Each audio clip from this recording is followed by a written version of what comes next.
প্রিয় দর্শক, IBTV info অনুষ্ঠানে আপনাদের সবাইকে স্বাগত জানাচ্ছি। সৌরভ ইমাম। এই অনুষ্ঠানে আমরা বাংলাদেশের রাজনীতি নিয়ে কথা বলি, আমেরিকার রাজনীতি নিয়ে কথা বলি, অর্থনীতি নিয়ে কথা বলি। আজ আমরা কথা বলবো বাংলাদেশের রাজনীতি নিয়ে, কারণ আর কিছুদিন পরে, এক মাসেরও খুব কম সময়ের মধ্যে অনুষ্ঠিত হতে যাচ্ছে বাংলাদেশের জাতীয় নির্বাচন, বহুল প্রত্যাশিত নির্বাচন। এই নির্বাচনকে ঘিরে পুরো দেশের মানুষ আগ্রহ নিয়ে অপেক্ষা করছে, এই প্রবাস থেকে অনেক অপেক্ষা করছে। আজ আমরা যে বিষয় নিয়ে কথা বলবো, সম্পূর্ণ বাংলাদেশের রাজনীতি। আর কথা বলার জন্য আমরা স্টুডিওতে আমন্ত্রণ জানিয়েছি যুক্তরাষ্ট্র যুবদলের ১.৫ দশক যিনি প্রেসিডেন্ট ছিলেন এবং যুক্তরাষ্ট্র বিএনপির সাবেক joint secretary Zakir H Chowdhury. Zakir H Chowdhury, আপনাকে স্বাগত জানাচ্ছি আমাদের অনুষ্ঠানে।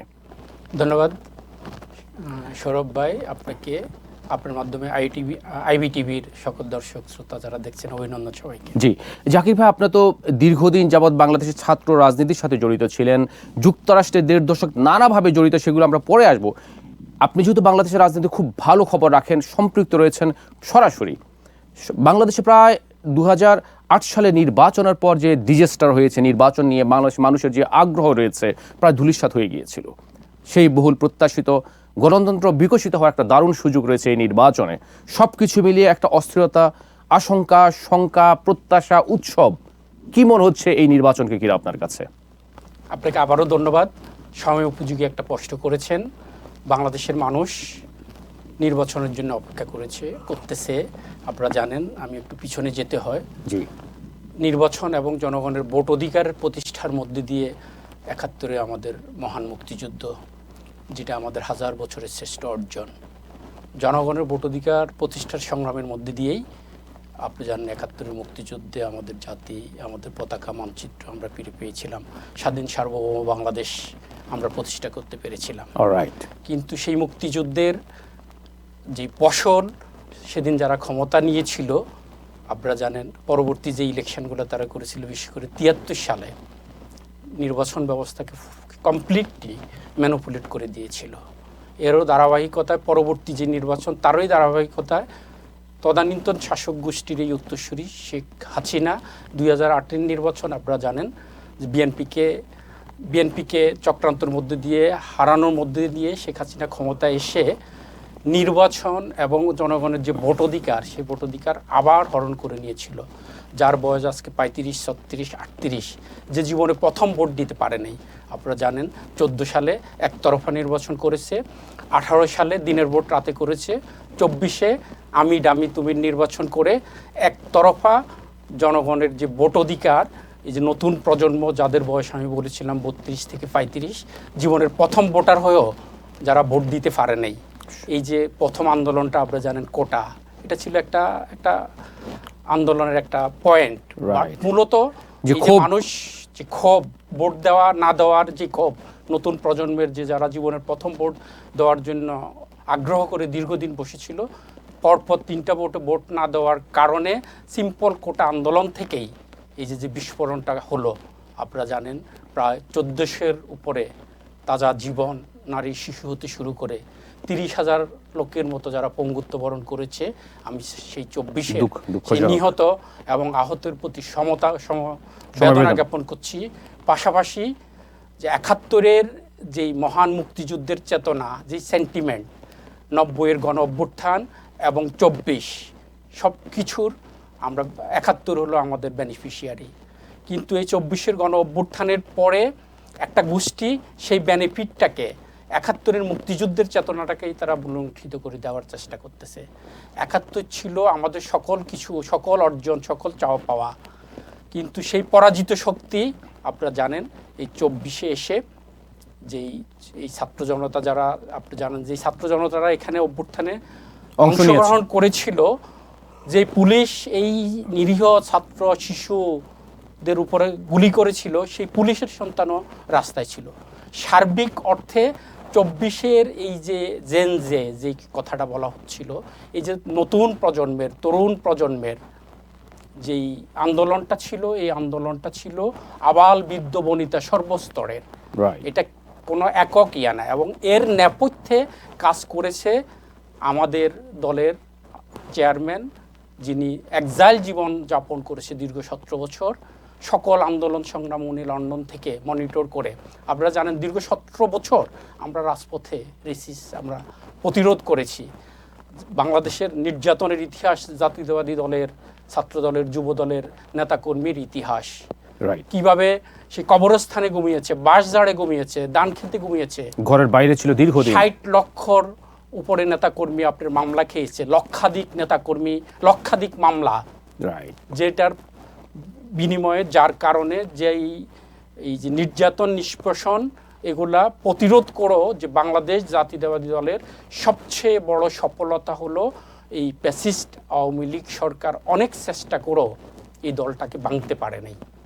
এই দলের নেতাকর্মীরা শহীদ রাষ্ট্রপতি জিয়ার আদর্শ এবং বেগম খালেদা জিয়ার নেতৃত্বের প্রতি, তারেক রহমানের নেতৃত্বের প্রতি যে অবিচল আস্থা, যে শপথ, যে অঙ্গীকার, সেই অঙ্গীকারকে রক্ষা করে নেতাকর্মীরা নির্যাতন, নিষ্পেষণ, অত্যাচার, জুলুম সহ্য করে রাজপথে টিকেছিল।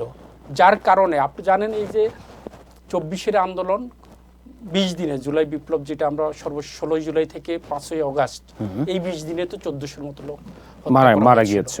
মাত্র 1 মাসের এই আন্দোলন। এরা যারা মনে করে যে তারাই সবকিছু করে ফেলেছে, সম্ভব না, এটা সম্ভব না। আপনি একটা বাচ্চা হতো তো 10 মাস লাগে, কিন্তু ওরা মনে করতেছে ওরা সবকিছু করেছে। আজকে জানেন এই 24-এর, সবাই বলবো না আমি, গুটি কয়েক এই 24-এর আন্দোলনের যে ভাবমূর্তিটা, 24-এর আন্দোলনের যে সেন্টিমেন্ট, মানুষ যে আশা ভরসা নিয়ে, আমি একটু বলতে হয় যে আশা ভরসা, যে প্রত্যাশা নিয়ে এদের উপরে মানুষ আশা করেছিল, কিন্তু আপনারা জানেন এই, আমি অনেকের নাম বলবো যাদের ওয়ালেট ছিল না, জি, আজকে তাদের কোটি কোটি টাকা। এরা যারা ব্যান গাড়িতে চলতো এখন V8 গাড়িতে চলে। ওকে, ওদের সবার অর্জনের ফসল হচ্ছে এই নির্বাচনটা। এখন নির্বাচনটা কি মনে হচ্ছে ঠিক মতো আপনার প্রত্যাশা অনুযায়ী, যে প্রত্যাশা অনুযায়ী 24-এর আন্দোলনের কথা বলছেন, সেই আন্দোলনের উপর ভিত্তি করে এই নির্বাচনটা আপনার যে প্রত্যাশা ছিল সেটা প্রত্যাশা পূরণ হবে কিনা? আমরা অবশ্যই একটা সুন্দর, সুষ্ঠু, ফ্রি, ফেয়ার এবং ক্রেডিবল ইলেকশনের জন্যই তো আমরা দীর্ঘ আন্দোলন করেছি। অবশ্যই। সো এই আন্দোলনের ফসল আপনি জানেন, বাংলাদেশের মানুষ যখনই কোথাও কেউ তাদেরকে মুক্তির বাণী শুনিয়েছে, দেশাত্মবোধ, দেশের জন্য, জাতির প্রয়োজনে যখনই মানুষকে আহ্বান করেছে, আমাদের দেশের নিরীহ মানুষ, কৃষক, শ্রমিক, মুটে মজুর, আবাল বৃদ্ধ বনিতা দেশের প্রয়োজনে, জাতির প্রয়োজনে আন্দোলন সংগ্রামে ঝাঁপিয়ে পড়েছে এবং তারা, দেশের মানুষ অধীর আগ্রহে বসে আছে একটা সুন্দর, সুষ্ঠু, ফ্রি, ফেয়ার, ক্রেডিবল ইলেকশন যেন হয়। এবং মানুষের আশা আকাঙ্ক্ষা, জনগণের আশা আকাঙ্ক্ষা কখনো বিফলে যেতে পারে না, অবশ্যই না। জনগণের এই আশা আকাঙ্ক্ষা ইনশাআল্লাহ, এই যে 26-এর যে 12ই ফেব্রুয়ারি যে নির্বাচন হতে যাচ্ছে, আপনারা জানেন আধিপত্যবাদী শক্তি, প্যাসিবাদের দোসররা এবং 71-এর পরাজিত শক্তি অনেক চক্রান্ত এবং ষড়যন্ত্র করছে আজও এই নির্বাচনকে ব্যাহত করার জন্য। তারা প্রথম বলেছে পিআর পদ্ধতি ছাড়া কোনো নির্বাচন হবে না, সকল কক্ষে, উচ্চ কক্ষ, নিম্ন কক্ষে পিআর দিতে হবে। তারা বলছে প্রথম স্থানীয় সরকারের নির্বাচন দিতে হবে, এরপরে তারা বলেছে যে হানা ভোট আগে দিতে হবে। কিন্তু এটা একটি দাবিও তাদের, এটা কোনো লিজিটিমেট দাবি না। কিন্তু তারা কিন্তু অংশগ্রহণ করছে নির্বাচনে, তারা নির্বাচনে অংশগ্রহণ করতেছে। তারা তো, আমি মনে করি না দ্যাটস রিয়ালিস্টিক যে 71-এর পরাজিত শক্তি, এই গোষ্ঠী, আপনারা জানেন চক্রান্ত ষড়যন্ত্র হলো তাদের ব্লাডের সাথে। এই যে মধুদিবাদ যেটা রসুলের ইসলাম সাথে, এটা অলওয়েজ কনফ্লিক্ট করে। ওকে, এটা নিয়ে আমরা পরে আসবো। আমরা একটু আপনার সাথে, যেহেতু আপনি জাতীয়তাবাদের রাজনীতির সাথে জড়িত রয়েছেন, যুবদল করেছেন এবং যুক্তরাষ্ট্র বিএনপি জয়েন্ট সেক্রেটারি, ভালো একটা পোস্ট অবশ্যই হোল্ড করেছেন আপনি, আপনার অবদান রয়েছে অনেক। আপনার কাছে মনে হয় বিএনপি সঠিক পথে রয়েছে? আপনারা 2008 সালের আগের নির্বাচনে, সর্বশেষ 2001 সালের নির্বাচনে বিজয়ী হয়েছে, দীর্ঘদিন পর আপনারা ক্ষমতার বাইরে, দীর্ঘদিন পর আপনারা একটা নির্বাচন পেতে যাচ্ছেন, একটা সুষ্ঠু নির্বাচন। মনে হয় কি আপনারা আবার ক্ষমতা যেতে পারে বিএনপি? অবশ্যই।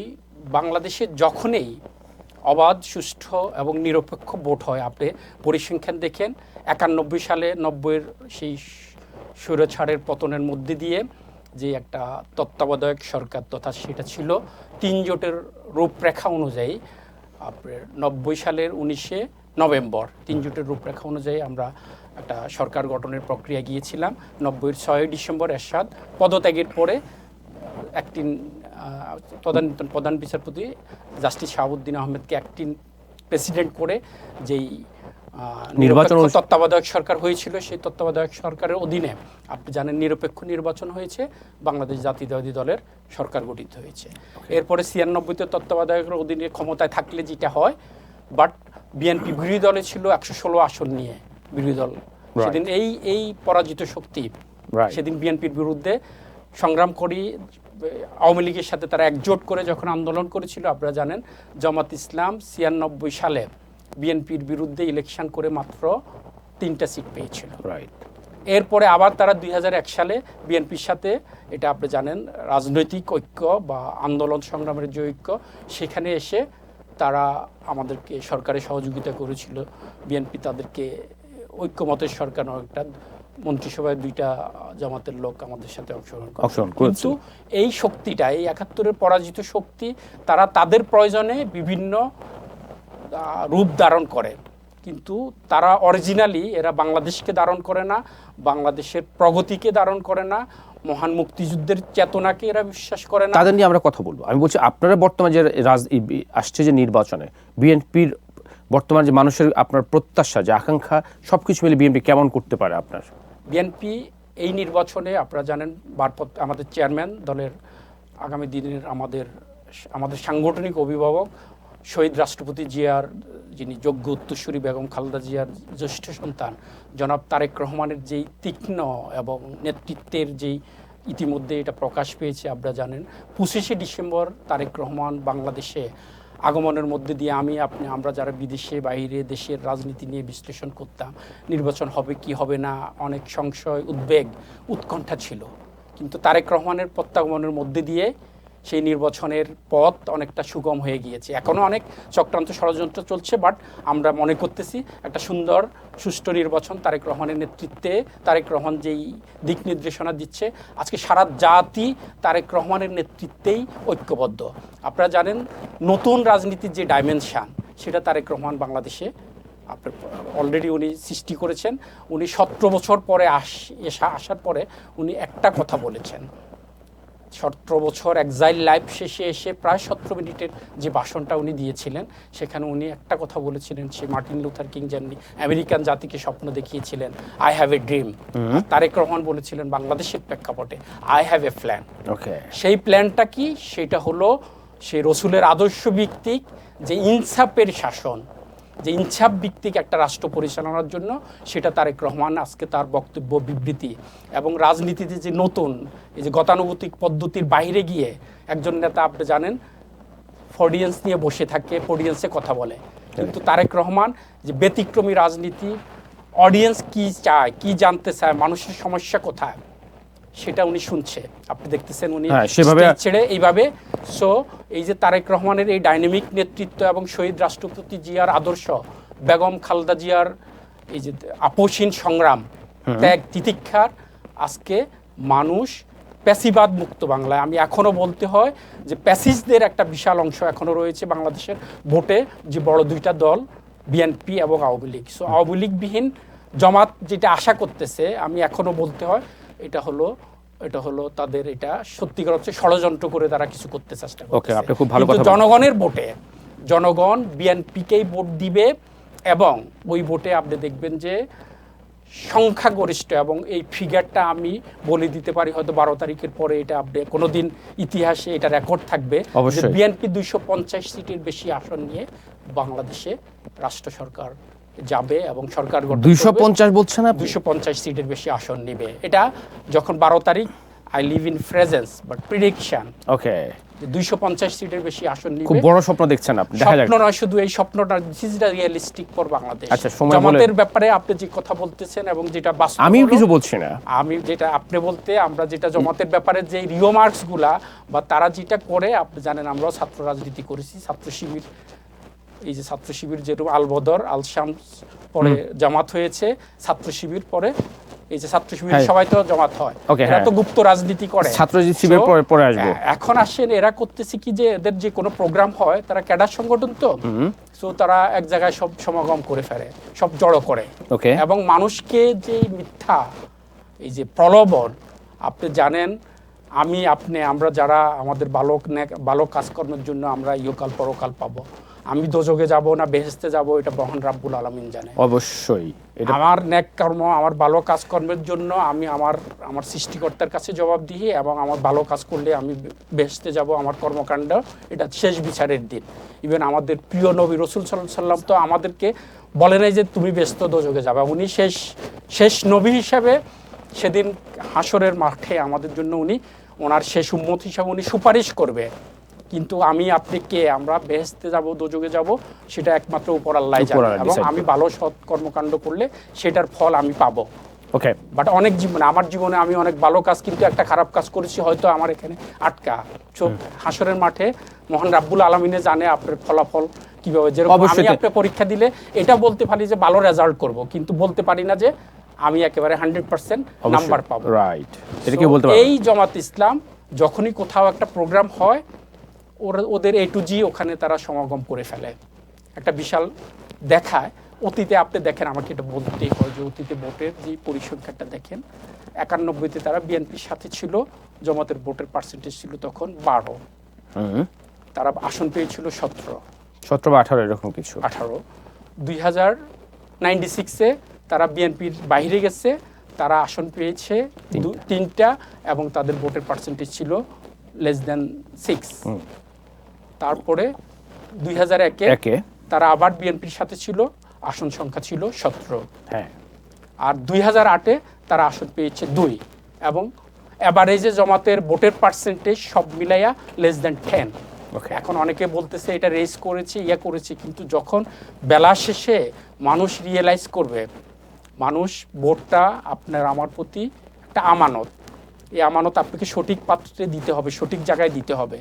আর যখন বাংলাদেশ প্রেমিক পদ্মা মেঘনা যমুনাকে ধারণ করে, আপনি জানেন আমার দেশ এই 56,000 বর্গ মাইল, এখানে হিন্দু বৌদ্ধ খ্রিস্টান জাতি বাঙালি অবাঙালি সবাই এই ভূখণ্ডের, ধর্ম আপনার আমার সবাই, রাষ্ট্রটা আমাদের সবাই। রাইট, ইসলাম আমার প্রিয় ধর্ম, যেই ধর্ম আমি বিশ্বাস করি, আমি নামাজ পড়ি, আমি ইসলামের যেই ভিত্তিগুলো আমি এটা পালন করি আমার ব্যক্তি জীবনে। তারা এটাকে পুঁজি করে, আপনি জানেন রিসেন্টলি যেটা এই যে মুনাফিকি করতেছে, যে বিভিন্ন জায়গায় যায় তারা এই যে আমার দেশের ধর্মপ্রাণ মানুষের সেই ইমানি তৌহিদি যে তামুদ্দিন শক্তিটাকে তারা ভিন্নভাবে প্রবাহিত করার জন্য, আপনারা জানেন বাংলাদেশের মানুষ ধর্মপ্রিয়, সেই ধর্মপ্রাণ মানুষগুলার প্রতি গ্রামের পাড়া গায়ে যায় গিয়ে যেভাবে তারা ইনসিস্ট করতেছে যে জামাতে দাড়ি পাল্লা ভোট দিলে ব্যস্ত যাওয়া যাবে, ইহকাল পাবে, পরকাল পাবে, বাট আপনি জানেন ইহকাল পরকাল সেটা উপর আলো নির্ধারণ করবে। এইগুলা মানুষকে ম্যানিপুলেট করতেছে, মানুষকে ইনসিস্ট করতেছে, বাট মানুষ দিন দিন সচেতন হচ্ছে। এদের আমি বলছি যে আপনার একটু বলি, আমরা অন্যদিকে যাচ্ছি। তারেক রহমানের কথা আপনি বললেন যে তিনি 17 বছর বাইরে ছিলেন, তার বিরুদ্ধে গত 15 বছর কিন্তু আওয়ামী লীগ সরকারের সময় ব্যাপক সমালোচনা হয়েছে বা অভিযোগ রয়েছে। তার সংবাদ, আমি বাংলাদেশে তখন একটা টেলিভিশনে সাংবাদিকতা করতাম, তার নিউজ পর্যন্ত প্রচারে বাধা ছিল। সব কিছু মিলিয়ে বাংলাদেশের সাবেক প্রেসিডেন্ট, শহীদ প্রেসিডেন্ট জিয়াউর রহমান স্বাধীনতা ঘোষক ছিলেন, অত্যন্ত জনপ্রিয় অবস্থায় তা মারা গেছেন। এবং খালেদা জিয়া কী পরিমাণ জনপ্রিয় ছিল সেটা বাংলাদেশের মানুষ দেখেছে। ইতিহাসে রেকর্ড সংখ্যক জানা যায় মানুষ উপস্থিত ছিল তার কাজের জন্য, আপসীর নেত্রী ছিল। তারেক রহমান কি আসলে পারবে, আপনার কি মনে হয়, সেই জনপ্রিয় ধরে রেখে বাংলাদেশকে নেতৃত্ব দিয়ে, যদি আপনার কথা আপনি যেটা বললেন 250টা মতো আসন পাবে, সেই তার বাবা এবং মায়ের জনপ্রিয় ধরে দেশকে পরিচালনা করতে? দেখুন, তারেক রহমান বাংলাদেশ নয় পৃথিবীর ইতিহাসে উনি একজন এক্সেপশনাল, যে যার মা ছিল প্রধানমন্ত্রী, বাবা ছিল রাষ্ট্রপতি। শহীদ রাষ্ট্রপতি জিয়ার আদর্শ আপনি জানেন, বেগম খালেদা জিয়ার অনেক আলোচনার স্মৃতিচারণে দেখেছেন যে জিয়াউর রহমানের এই যে বড় শার্টকে ছোট করে তারেক রহমান, হ্যাঁ সেটা আমরা শুনেছি। 2001 থেকে 8-এর শাসন আমলের যেটা ছিল সমস্ত অপপ্রচার, এবং আপনি জানেন বেগম খালেদা জিয়া, আমাকে এই কথাটা আপোষহীনতা যেটা, যে ওনাকে বলেছে পৃথিবীর যে কোনো প্রান্তে যাও, যেই দামি বাড়িটা তুমি পছন্দ করো সেটা দিব, যে দামি গাড়ি, তোমাকে পৃথিবীতে একটা স্বর্গীয় জীবন দিব, একটা শর্ত, তুমি একটা মুসলিম খাদ্য, তোমার 2 সন্তান নিয়ে তুমি বাংলাদেশ থেকে চলে যাও। কিন্তু বেগম খালেদা জিয়া বলেছে যেই মাটিতে আমার স্বামী মহান মুক্তিযুদ্ধের ঘোষক শহীদ রাষ্ট্রপতি শুয়ে আছে, সেই মাটি ছেড়ে আমি যাব না। প্রয়োজনে তোমরা আমার 2 সন্তানকে হত্যা করো, আমি এই দেশে যাব না। আমার লক্ষ লক্ষ নেতাকর্মী, আমার এই দেশবাসীকে অরক্ষিত রেখে আমি এই মাটি ত্যাগ করতে পারি না। অন্য নেত্রী আপনি জানেন ইতিমধ্যে আমেরিকায় চলে এসেছিল, বেগম খালেদা জিয়া বাংলাদেশে অবস্থান, বিশেষ বিমান রেডি ছিল কিন্তু উনি যান নাই। বেগম খালেদা জিয়া না যাওয়ার কারণে শেখ হাসিনা পরে অন্যভাবে বাংলাদেশে ফেরত এসেছিল এবং 1/11 যে -2 ফর্মুলা এটা হয়নি, একটা নির্বাচন হয়েছিল। আমি এই কারণে যে যার রক্তে শহীদ জিয়ার রক্ত, তারেক রহমান আগে কি ছিল, আমি অতীত ফরগিভ, তারেক রহমান সেটা অতীতের সকল কর্মকাণ্ডের জন্য উনি ওপেন অ্যাপোলোজাইজ দিছে বিভিন্নভাবে, আপনি জানেন। হ্যাঁ, বাট ওনার বিরুদ্ধে যে অভিযোগ, ওনার বক্তব্য বিবৃতি, যে একটা মানুষের অন্য 10টা অধিকার মধ্যে তার বলার অধিকার, সে বলার অধিকার আদালতের মাধ্যমে সেদিন খর্ব করা হয়েছিল, আদালতের নির্দেশ করে। সেই তারেক রহমানের বিরুদ্ধে এত অভিযোগ, দুর্নীতির বরপুত্র, কত কিছু বলেছিল, কিন্তু একটা অভিযোগও সেদিন প্রমাণ হয়নি। এবং তারেক রহমান দেশে আসার আগে ওনার বিরুদ্ধে যে ওগুলা আদালতের মধ্যে দিয়ে, সূক্ষ্ম বিচারের মধ্যে দিয়ে কোনো মামলায় আপনার ওনার বিরুদ্ধে কোনো অভিযোগ প্রমাণ করতে পারেনি। বরঞ্চ আপনি দেখেছেন যে ফ্যাসিস্ট সরকারের আমলে যেই বিচারক ওই সময়ে তারেক রহমানকে সেদিন খালাস দিয়েছিল, সেই বিচারকের জীবন বাংলাদেশে বিপন্ন হয়ে যায়। বিচারক মোতারেক হোসেন, তাকে বাংলাদেশ ছেড়ে চলে যেতে হয়েছিল। তারেক রহমান শহীদ জিয়ার রক্ত ধারণ করে আমি আমার যে ব্যক্তিগত অনুভূতি এবং তারেক রহমান সম্পর্কে আমার যেই প্রত্যাশা, এবং আমি এই দলের স্টেক হোল্ডার, প্রায় 42 বছর ধরে এই দল করি, ছাত্র দলের একটা কলেজের সভাপতি হিসাবে আমি ছাত্র রাজনীতি শুরু করেছি, এই জাতীয়তাবাদী ছাত্র দলের একটা কলেজ শাখার সভাপতি হিসাবে। সো তারেক রহমান সম্পর্কে আমার যে রিডিং, যে শহীদ জিয়ার রক্ত তার শরীরে প্রবাহিত, বেগম খালেদা জিয়ার সন্তান, বেগম খালেদা জিয়ার উন্নয়ন কর্মকাণ্ড, আদর্শ, একজন মা কিভাবে সন্তানকে পালন করে এবং একটা মা থেকে যেভাবে শিক্ষা নিয়ে তারেক রহমান, আমি মনে করি যে 21 শতাব্দীর উপযোগী হয়ে আমার দেশের মুক্তিযুদ্ধের চেতনা, তরুণ প্রজন্মের চাওয়া পাওয়া, একটি স্বাধীন, সার্বভৌম, প্রগতিশীল একটা আধুনিক বাংলাদেশ, জনগণের চাওয়া পাওয়ার উপযোগী হয়ে তারেক রহমান নিজকে তৈরি করে নিয়েছে। দীর্ঘ 17 বছর এক্সাইল জীবনে থেকে আপনারা দেখেছেন উনি অনেক কিছু শিখেছে। আমি একটু আগে যেটা অর্থাৎ আপনি বলতে যাচ্ছেন উনি রেকর্ড তার বাবা এবং মায়ের যে দেখার পথে তার এগিয়ে যায় এবং দেশকে সুন্দরভাবে পরিচালনা এবং ওনার সেই অভিজ্ঞতা থেকে উনি আজকে বাংলাদেশকে একটি নতুন রাজনীতির ডাইমেনশন দিচ্ছেন, একটি নতুন রাজনীতির মেরুকরণ, বুঝতে পেরেছি, একটি এই যে ভিন্ন ধর্মীর আরেক জাতীয়তাবাদ আরেকটি দৃষ্টান্ত স্থাপন করবে। আপনি প্রথম থেকেই জামাতের অনেক কথাই বললেন, জামাতের নিয়ে আপনার অনেক অভিযোগ রয়েছে, 71 ভূমিকা নিয়ে, সেটা স্বাভাবিকভাবে অনেকে অভিযোগ করে থাকে। কিন্তু সবকিছু মিলে আমরা সম্প্রতি দেখতে পেলাম যে এই 24-এর গণ অভ্যুত্থানের পর জামাত বিভিন্ন বিশ্ববিদ্যালয়ে ভিপি, এজিএস সহ গুরুত্বপূর্ণ পদে প্রায় ভূমিধস বিজয়ী হয়েছে। আমি শেষ করি, আপনার পরে বলবেন। আপনি হয়তো বলবেন যে বিশ্ববিদ্যালয় আর বিশ্ববিদ্যালয় এবং সাধারণ নির্বাচন, জাতীয় নির্বাচন এক নয়। কিন্তু এখানে প্রশ্ন, যারা এই যে নির্বাচনের আমি শেষ করি, আমার প্রশ্নটা হচ্ছে আপনার কাছে, আমি প্রশ্ন এখনো করিনি, আপনাকে উত্তর দিচ্ছি না। সেটা হচ্ছে যে এতগুলি নির্বাচন, যে এতগুলি ভোটার, এই ইয়ং জেনারেশন, ওরা কিন্তু বিভিন্ন জায়গায় প্রভাব রাখতে পারে এবং সেই 15 বছর যারা বিচ্ছিন্ন ছিল তাদের এই জনপ্রিয়তা হঠাৎ করে উত্থান, সবাই চমকে গেছে বাংলাদেশের মানুষ, কিভাবে সম্ভব হলো? সেই ধারাবাহিকতায় জামাত কি এই নির্বাচনও এমন কিছু দাগ রেখে যেতে চায় কিনা, চিহ্ন রাখতে পারবে কিনা, কি মনে হয় আপনার কাছে? আমি বাংলাদেশের, আপনি জানেন, ছাত্র রাজনীতির ইতিহাস, বাংলার ইতিহাস, ছাত্ররাই হলো বাংলাদেশের যুগে যুগে গুরুত্বপূর্ণ ভূমিকা সংগ্রামে নেতৃত্ব দিয়েছে। 71-এর মুক্তিযুদ্ধ, ঢাকা বিশ্ববিদ্যালয়ের ছাত্র, সকল আন্দোলন সংগ্রাম, 90-এর স্বৈরাচার বিরোধী আন্দোলনের এই যে ডাকসু থেকেই আন্দোলন সংগ্রামের বীজ রোপিত হয়েছিল।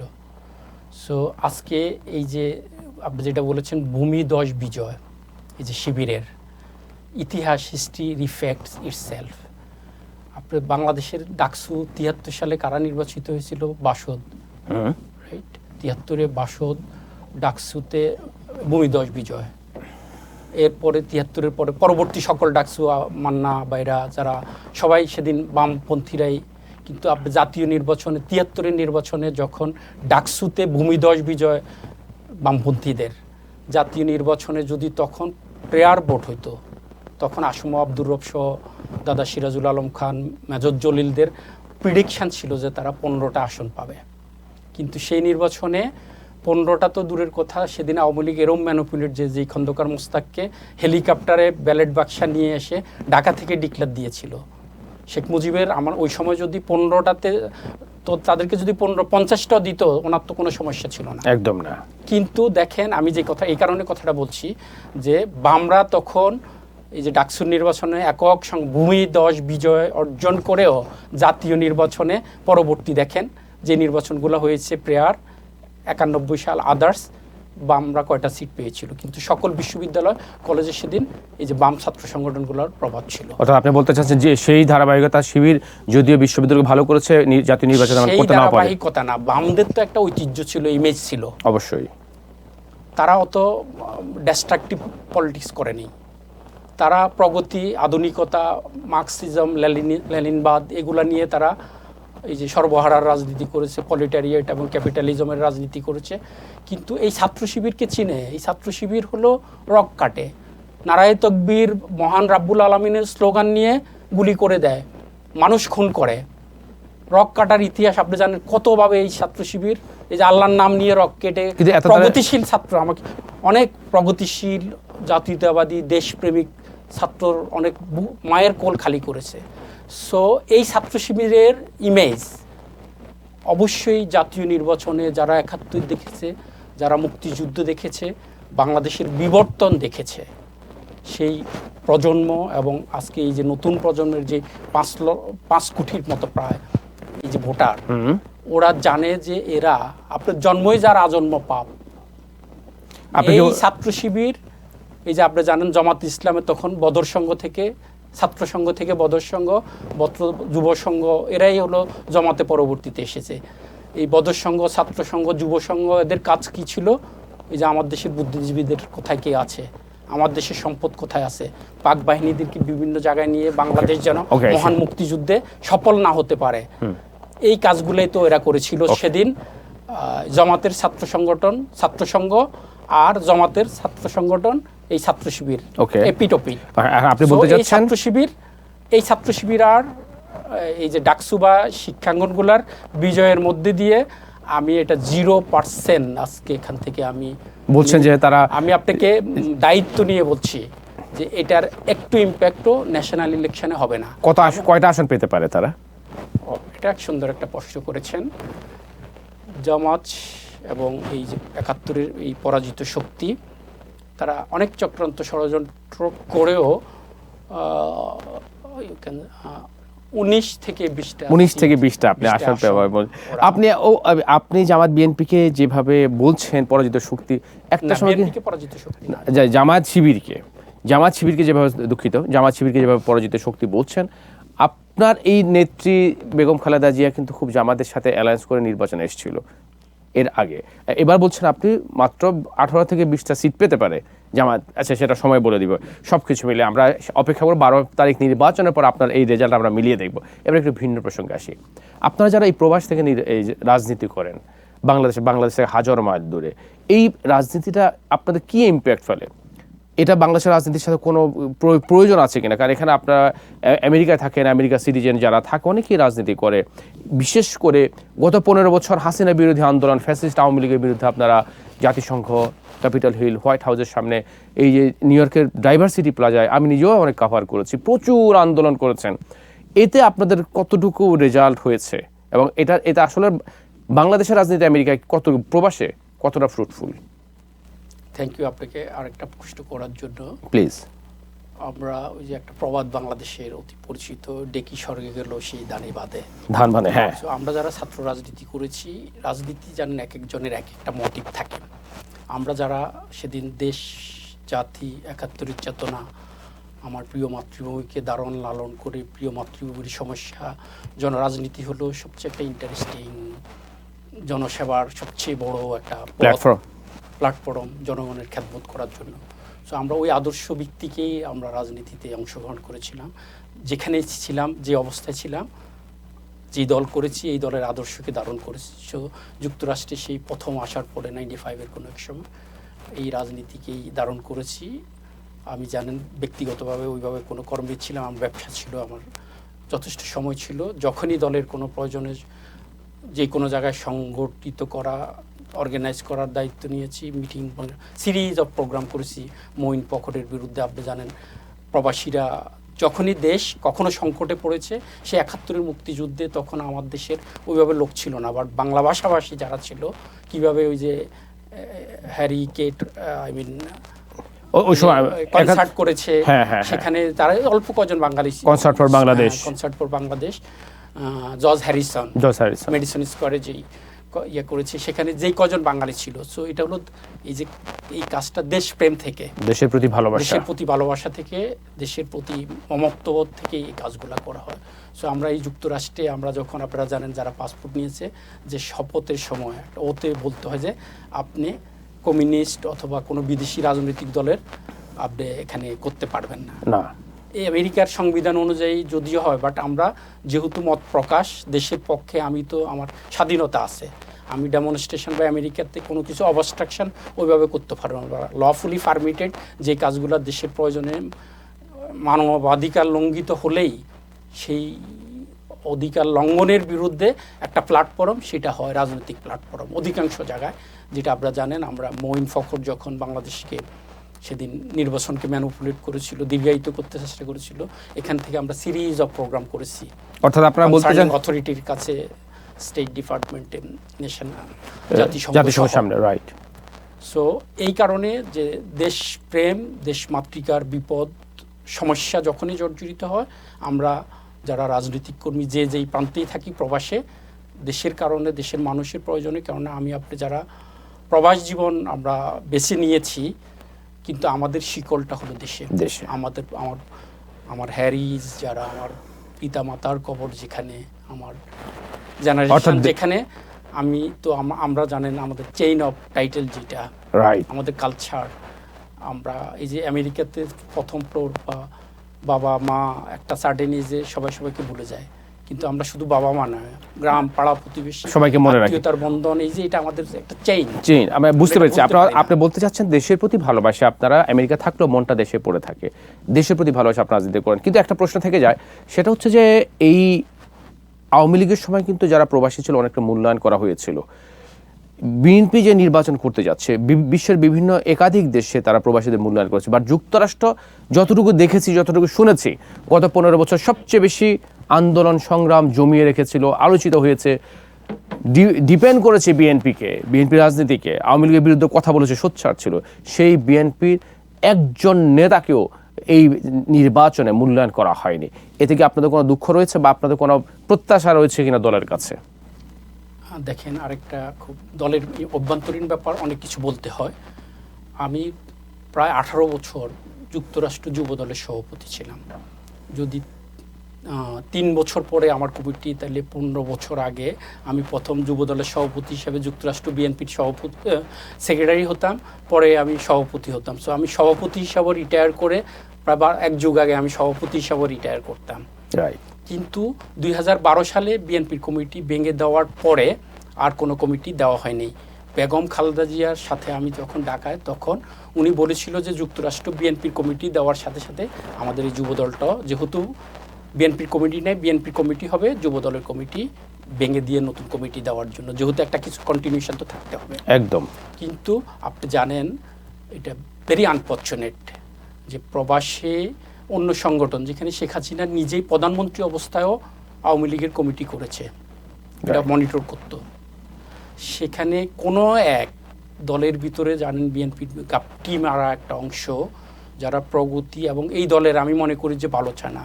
বিএনপিতে আপনি দেখবেন আগামী দিনে তারেক রহমানের নেতৃত্বে 100% গণতান্ত্রিক হবে, বিএনপির যথারীতি কাউন্সিলও হবে। কিন্তু সেই বাহিরে যে তানজানিয়ায়, আফ্রিকার উগান্ডায়, ইন্দোনেশিয়ায়, ব্রাজিলে বিভিন্ন জায়গায় কমিটি হচ্ছে, আফ্রিকার কখন জঙ্গলে কমিটি হচ্ছে, উগান্ডায় কমিটি হচ্ছে, তানজানিয়ায় কমিটি হচ্ছে, যুক্তরাষ্ট্র হচ্ছে না। পৃথিবীর দেশে দেশে আন্দোলন সংগ্রাম, আপনি জানেন হোয়াইট হাউস থেকে একসময় ক্রেমলিন, হোয়াইট হাউস, পৃথিবীর দেশে দেশে সরকার আসা যাওয়া নিয়ন্ত্রণ করে। অথচ ইম্পর্টেন্ট একটা ইউনিট, যেখান থেকে অনেক আন্দোলনের ইতিহাস, অনেক আপনি জানেন, এখান থেকে অনেক কিছু Right. যেহেতু জাতিসংঘ সদর দপ্তর এখানে, জি, মার্কিন স্টেট ডিপার্টমেন্ট, ডিপি স্টেট সবকিছু Right. নিয়ন্ত্রণ করে মার্কিন। সেই যুক্তরাষ্ট্রে কোনো কংগ্রেস কমিটি সিনেটে নেই। আপনি জানেন এই যে তাদের এখানে পৃথিবীর দেশে দেশে প্রত্যেক দেশের একটা সে- ফাইল থাকে। হ্যাঁ, গুরুত্বপূর্ণ অর্থাৎ সেই গুরুত্বপূর্ণ অথচ জায়গায় সেখানে গুরুত্বপূর্ণ জায়গায় তানজানিয়ায় কমিটি করে, উগান্ডায় কমিটি করে, তারা যুক্তরাষ্ট্রের কমিটিটাকে তারা দিচ্ছে না। তারা এই যে দলের এই যে দল তার নিজস্ব গতিতে চলবে, দলের গঠনতন্ত্র, আমি আপনি আমরা তারেক রহমান দলের চেয়ারম্যান, কোটি কোটি লোক, we are under a constitution. So আরপিওতে যদিও থাকে যে বাংলাদেশের বাইরে কোনো কমিটি অনুমোদন দেওয়া যাবে না, তাইলে তো আপনি ইউকেতে দিচ্ছেন, মালয়েশিয়া দিচ্ছেন, মধ্যপ্রাচ্য, সারা পৃথিবীতে, অস্ট্রেলিয়া দিচ্ছেন, রাইট? ইউরোপের এই যে সেই হ্যাঁ, আপনারা- হাঙ্গেরিতে দিচ্ছেন, কিন্তু দিচ্ছে না। ফিনল্যান্ডে দিচ্ছেন, ছোট ছোট জায়গায়, অনেক জায়গায় অথচ দিচ্ছে। একটা বিশাল জায়গা। এখানে আমি পরে শুনতেছি যে এটা বিশাল আমেরিকা। সো আপনি আলাস্কায় যান, রাইট? ওখানে তো 2 জন পাবেন না একটা কমিটি করতে। না, বেশ নিউ ইয়র্ক সহ ট্রাই স্টেট এবং ফ্লোরিডা কিছু জায়গায়, বড় জোরে 6টা-7টা মেইনলি জায়গায়। New York. হ্যাঁ। সো এখানে একটা চক্র, একটা দলের ভিতরে গাপটি মারে দায়িত্বপ্রাপ্ত একটা চক্র, একটা সময় এদের এই যে এই কাজটা যে ভুল ছিল, কমিটি, যুক্তরাষ্ট্র কমিটি না দিয়ে, এটা যে ভুল ছিল, এবং যেই চক্রটা এই যে ভুল তত্ত্ব, আমি জানি না তাদের ব্যাপারটা সঠিক কিনা, বাট আগামী দিনে একদিন প্রমাণ হবে এটা ভুল, যে আপনি তানজানিয়ায় দিয়েছেন, উগান্ডায় দিয়েছেন, সারা পৃথিবীতে দিচ্ছেন, কানাডায় দিচ্ছেন পাশে, রাইট? ব্রাজিলে দিচ্ছেন, বাট আমেরিকা দিচ্ছে না। শুধু আমেরিকা দিচ্ছে না। কেন America? What is the wrong? Okay, সেটা বুঝলাম। আপনার এটা অনেক আক্ষেপ রয়েছে, সেটা আপনার আক্ষেপটা বুঝতে পেরেছি আমি। প্লাস নির্বাচনও যুক্তরাষ্ট্র থেকে বেশ কয়েকজন জাতীয় নির্বাহী কমিটির সদস্য রয়েছে, একাধিকজন, এবং আপনি এক যুব দলে দীর্ঘ প্রায় 1.5 দশক ছিলেন, কাউকে মূল্যায়ন করা হয়নি। এটাতেও কি ক্ষোভ রয়েছে আপনার? অবশ্যই যুক্তরাষ্ট্র সহ যোগ্যতার মাপকাঠিতে আমাদের দলের যে ইলেকশন বোর্ড ছিল, স্থায়ী কমিটি, ভারপ্রাপ্ত চেয়ারম্যান, তারা যেটা মূল্যায়ন করে আমেরিকা থেকে নমিনেশন যারা সাবমিট করেছে, ওখানে আমেরিকার কারণে বোধহয় কারো করে ডেপ্রাইভ করে নাই। তো আপনাদের প্রত্যাশা কি ভবিষ্যতে?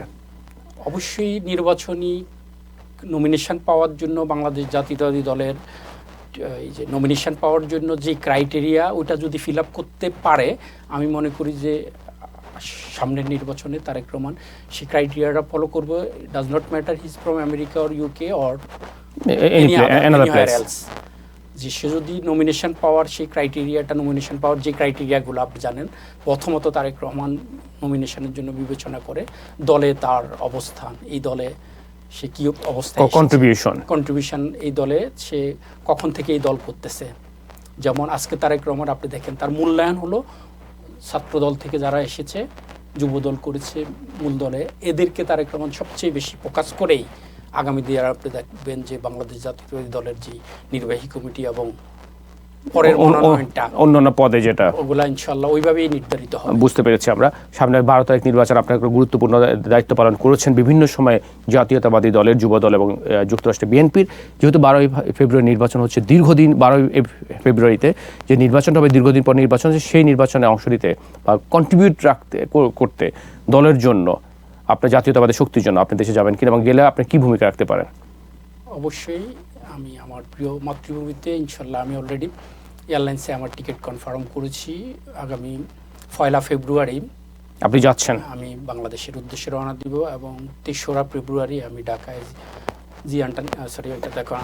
ঢাকায় আমি ঢাকায়, অর্থাৎ আপনি যাচ্ছেন নির্বাচন কভার করতে? হ্যাঁ, নির্বাচন করার জন্য, এবং আমার এলাকা সহ সারা দেশে আমার বন্ধু বান্ধব যারা একত্রে রাজনীতি করেছি, আপনি কন্ট্রিবিউট করবেন, 20 জনের অধিক যারা এবারে নমিনেশন পেয়েছে, যারা একত্রে আমি সহ রাজনীতি করেছি, ওদের জন্য আপনি ভূমিকা রাখবেন। ওদের জন্য ওই এলাকাগুলো যতটুকু সম্ভব আমি অনেক সেই এলাকাতে যাবেন?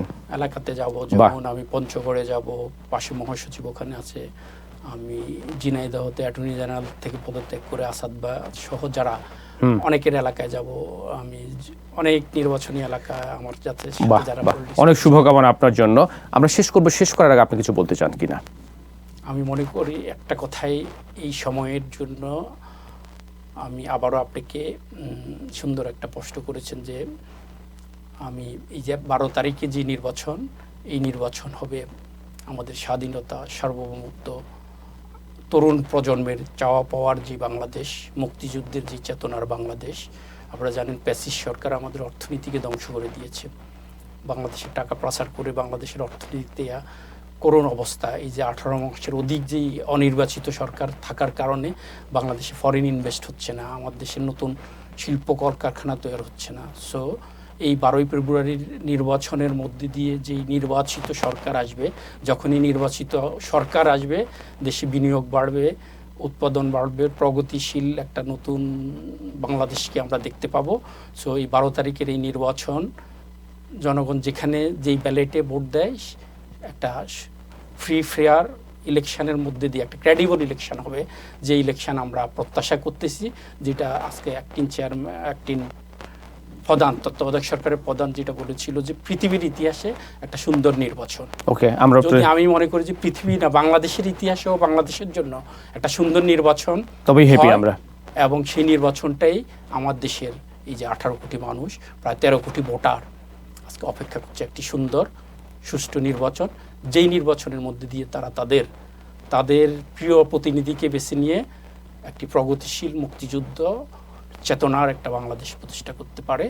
সেই জন্য এই প্রত্যাশায় আমি করছি। জি, আমাদের প্রত্যাশা একটি সুন্দর বাংলাদেশের, যেখানে মানুষ খুব শান্তিতে বসবাস করতে পারবে। জাকির চৌধুরী, আপনার মূল্যবান মতামতের জন্য, সুন্দর কথার জন্য অনেক অনেক ধন্যবাদ। স্টুডিওতে আমন্ত্রণ করার জন্য আপনার প্রতি অনেক ভালোবাসা। দর্শক, আপনাদের প্রতি অনেক অনেক শুভেচ্ছা এবং ভালোবাসা। আজকের মতো বিদায় নিচ্ছি। অচিরেই অন্য কোনো সাবজেক্ট, অন্য কোনো অতিথি নিয়ে আপনাদের সামনে হাজির হব। সেই পর্যন্ত সবাই ভালো থাকবেন, সুস্থ থাকবেন এবং সবসময় IBTVর সাথে থাকবেন, এই প্রত্যাশা। আল্লাহ হাফেজ।